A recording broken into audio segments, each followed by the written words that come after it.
Okay, so we've got our first beat, which we counted 1, 2, 1, 2 with.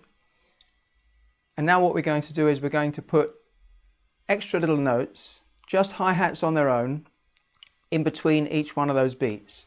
Okay, so the count is going to be 1 and 2 and 1 and 2 and, like this. 1 and 2 and 1 and 2 and. Okay, so let's just break that down. Okay, we've got hi-hat and bass drum, hi-hat, hi-hat and snare drum, hi-hat. Okay, again, hi-hat and bass drum, hi-hat, hi-hat and snare drum, hi-hat. 1 and 2 and 1 and 2 and. Okay, we're going to change the count now. We're going to count up to 4. That's actually the correct way to count this. So it'll be like this: 1 and 2 and 3 and 4 and 1 and 2 and 3 and 4 and. Bass drum is on the 1 and the 3, snare drum is on the 2 and the 4.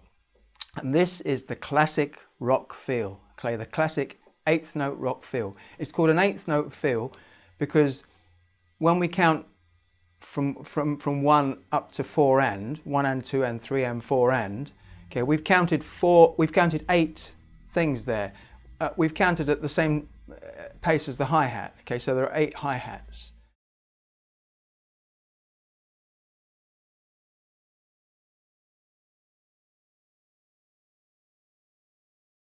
And those type of notes that the hi-hat is playing are called 8th notes.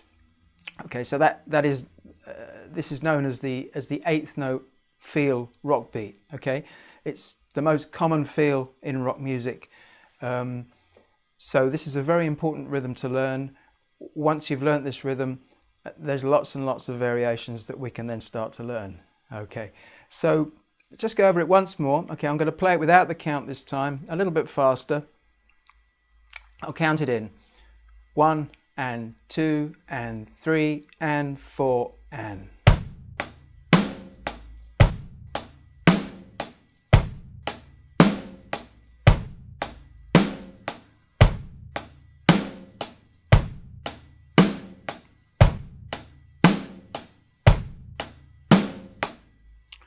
But most likely you'll need to practice quite a lot slower than that to begin with. Okay?